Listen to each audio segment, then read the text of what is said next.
Irmãos e irmãs, hoje a homilia será o Homem Lia, né? Mais que os outros dias, vamos ler. Podíamos dar como título essa conversa do padre, O Olhar da Fé. A cura do cego Bartimeu é parte da lista dos milagres que Jesus fez, especialmente com cegos, e é a expressão de uma mensagem teológica. Israel era um povo cego, que não conseguia ver os sinais dos tempos e a ação de Deus na história.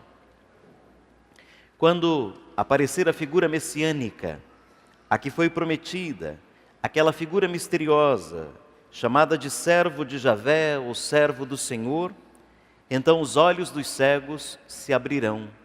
Essa é a mensagem dos profetas. Um dos sinais dos tempos messiânicos, os cegos verão de novo. Para além da cura física de Bartimeu, há um sinal profundo e, repito, messiânico. A cegueira interior será destruída. O próprio Jesus declara que o que salvou aquele homem pobre, sentado à beira do caminho, foi a sua fé. A sua fé curou você, disse Jesus a ele. Bartimeu abandona o manto, dá um pulo, abandona o seu caminho, a sua vida, para seguir o Senhor Jesus pelo seu caminho. Para seguir Jesus na sua sorte, na sua morte e na sua glória também. Este milagre é, portanto, a história de um chamado ao discipulado, de um chamado à fé. Cristo é o sumo sacerdote, segundo a carta aos Hebreus. Cristo é o perfeito mediador entre Deus e os homens. Cristo é esse sacerdote que nos livra da nossa cegueira, entendendo aqui a cegueira no sentido mais simbólico que real. O que significa a cegueira, senão a ausência da luz? Cristo Jesus é a luz. Eu sou a luz do mundo. Aquele que me segue não andará nas trevas, mas terá a luz da vida. A luz veio para aqueles que eram seus. O povo que andava nas trevas viu uma grande luz. Portanto, Cristo Jesus vem nos oferecer essa cura, que é a libertação interior, mais que uma cura da cegueira física, da cegueira interior, da cegueira espiritual. Os seguidores de Jesus formam uma comunidade não de perfeitos. Quem forma a comunidade de Jesus? Quem forma o grupo daqueles que seguem Jesus? Seguem aqueles que foram salvos, aqueles que foram curados, os pobres. Seguem os cegos, os paralíticos, os pecadores públicos. Mas essas pessoas que se levantaram quando foram chamadas pelo Senhor, que ouviram a voz do Senhor, que resolveram abandonar a velha vida, o passado, para seguir uma nova fase na sua vida. E essas pessoas que se aproximam do Senhor com confiança, essas pessoas que pedem com humildade e não exigem nada do Senhor, confiam e são simples. Aqui escapa um pouco do texto, para lembrar que hoje me parece tem uma certa confusão religiosa, e até entre nós católicos. Muita gente sugere, orienta pregadores, talvez padres e bispos, para que a gente faça uma oração fervorosa, ok? Para que a gente faça uma oração cheia de confiança, ok? Para que a gente desafie Deus, não acho ok. Deus não precisa ser desafiado pela gente. Nós é quem temos que desafiar a nossa fé. O Senhor é quem nos desafia.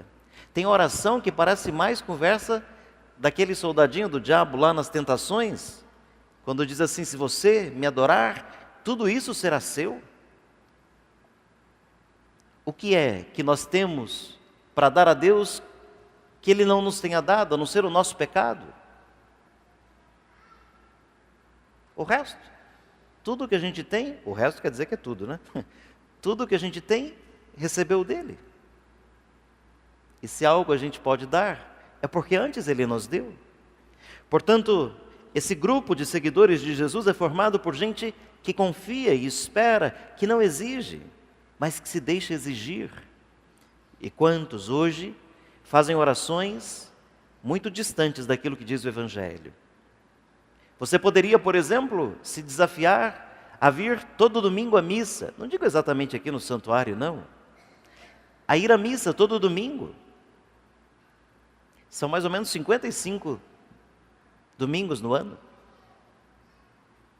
E não desafiar Deus para que Ele faça, para que você diga, olha, estava no perrengue, em 2 dias, desafiei o Senhor e Ele me deu. Não é que eu não acredite que o Senhor nos dê, é que eu acho que não é necessário se comparar a uma criança mimada. A criança, quando é contrariada pelo pai e a mãe, né, novinha, por exemplo, uma cena de mercado, né? Ela quer tudo, e chega uma hora que tem que controlar melhor, né? Aí a mãe diz que não vai dar e que ele sossegue, aí ele se joga no chão, para vergonha total da mãe, né? A mãe vai para frente fazendo de conta que não é filho dela, para não ter problema, para não parecer que esse menino é mal educado por ela. Mas o que diz essa criança? Diz assim, também você não é mais meu pai, também você não é mais minha mãe. Quem é que sai perdendo? Ele, a criança. Às vezes a gente faz exatamente assim na fé, na oração. A gente faz um desafio onde só nós é quem saímos perdendo. Porque ao invés de descobrir um Deus que é Pai, presente, providente, a gente acredita que precisa sempre brigar com Ele para que Ele nos conceda a sua graça. E Ele nos concede a sua graça sempre. E como é a graça? Graciosamente, livremente. Há um intercâmbio entre a fé e a salvação. A fé é causa da salvação e a salvação aumenta a fé. A esperança de libertação que anima Israel provoca salvação. A alegria com que se celebra é antecipada e antecipadora. Mais ou menos aquilo que a gente celebra aqui na missa. Nós ainda não temos plena posse do céu, mas já celebramos a Eucaristia como antecipação da alegria do céu. Já vivemos essa alegria que um dia será totalmente nossa. Para terminar a conversa, vamos repetir assim: ter fé é ver Deus como Pai. E descobrir o caminho de Jesus como um caminho de salvação.